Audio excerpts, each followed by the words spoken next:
Sunday, September 7th, 2023. Today on the Daily Review, we discuss a movie. Well, it's actually a collection of movies from 2003 entitled Coffee and Cigarettes with your host, me, Professor Joe LaRocca.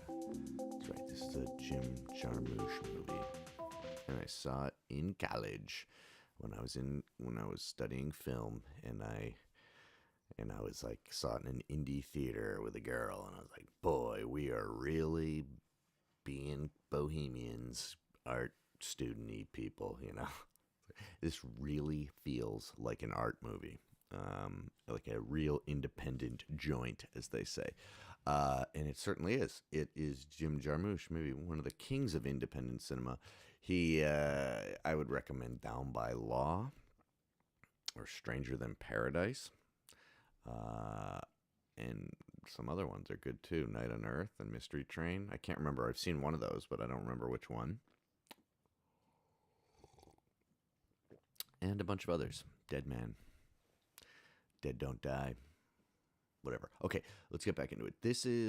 He made this over a course of many years, and it's all these black and white shorts where people engage in a conversation around coffee and cigarettes. And there's Stephen Wright and Spike Lee, Steve Buscemi and Spike Lee, siblings, Stephen Wright and Roberto Benigni and Iggy Pop, Tom Waits, Bill Murray and RZA and Jizza, Megan Jack White, Kate Blanchett and herself, Alfred Molina and Steve Coogan, and the list goes on and on. And they vary from really good to bad, in my opinion, to like, what the fuck? How did that even end up in here? So when I saw it, I remember thinking that it was brilliant, like, because I wanted to like something that was so overtly artsy, because they're literally like, they just talk about art and fame and like banality over coffee and cigarettes. It's like the most artsy fartsy thing, and it plays into that. It knows that as well. But when I watched it again, I was like, boy, this movie. Too bad people don't care about shorts, because you would just release like 2 or 3 of these as shorts and be done with it, because there's a lot of dead weight in here, in my opinion. Even the ones that should be amazing, like Stephen Wright and Roberto Benigni, is a perfect combination, right? Because one's all like, hey, oh, me, and he's so, yes, thank you, yes, me, Roberto, and then Stephen Wright's all like, I made a perfume scent yesterday called Unscented. I don't know, whatever. I can't do it. I can't just come up with a Stephen Wright. I mean, I have my own Stephen Wright story when I knocked on his door to have him do the voiceover for a documentary we made when I was in high school. And he answered the door with the most Stephen Wright line ever. He goes, he comes to the door and we go, how are you? And he goes, I was fine.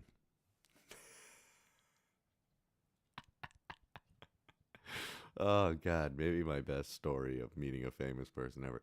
But yeah, it has to do with fame and like power dynamics between people, especially like Iggy Pop and Tom Waits and Alfred Molina, Steve Coogan ones.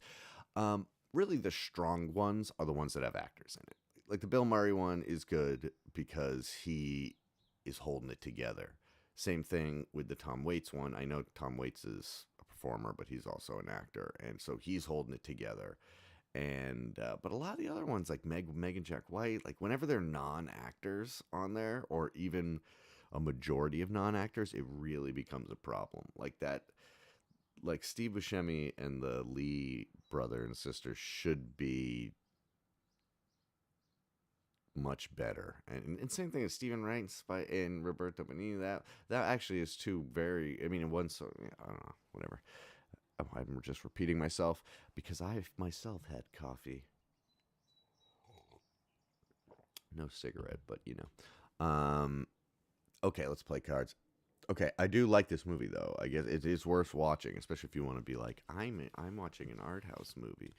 Uh, Goldie Hawn and Helen Mirren. Okay, that's not so bad because Helen Mirren's been in one of those Fast and Furious movies. what do I know about Goldie Hawn? All right, Private Benjamin. Was she in First Wives Club? That gets us to Diane Keaton. Oh wait, she's married to Russell Crowe, to Kurt Russell. What is he in? She's in the Tarantino stuff. He's in the thing. Oh, I got it.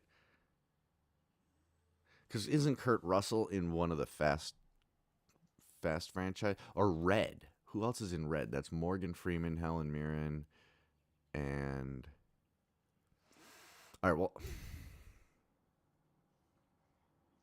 I think Helen Mirren was in Fast Nine, and but I don't think.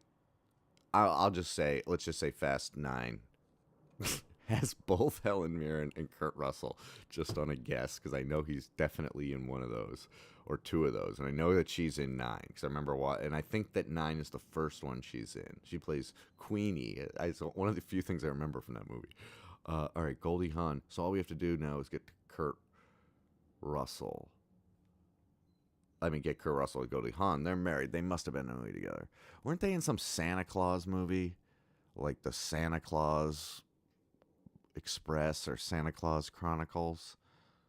That's what I'm going to say. I'm going to say that Helen Mirren's in Fast 9 with Kurt Russell, and Kurt Russell's with Goldie Hawn in like the Christmas Crusades or Christmas Chronicles. There's been like two of them, and he looks exactly like Santa. And that was the only thing I remember, is that I remember seeing Goldie Hawn sitting on Santa Claus's lap and going, "What the fuck is that? 2020, huh?" And then I was like, "Oh, it's him." All right, I think I did that. There's a lot of question marks, but I might have done that in one movie, Fast 9, and the Santa Claus movie thingy. Is that right? Somebody look that up. Okay. Talk to you later. Coffee and Cigarettes. Yeah, it's on HBO. Jump around. You can just jump around. If it's getting boring, jump around. But jump to the Alfred Molina, Steve Coogan one. That one's, two brilliant, subtle actors. It's great. Okay. I look pale. Bye.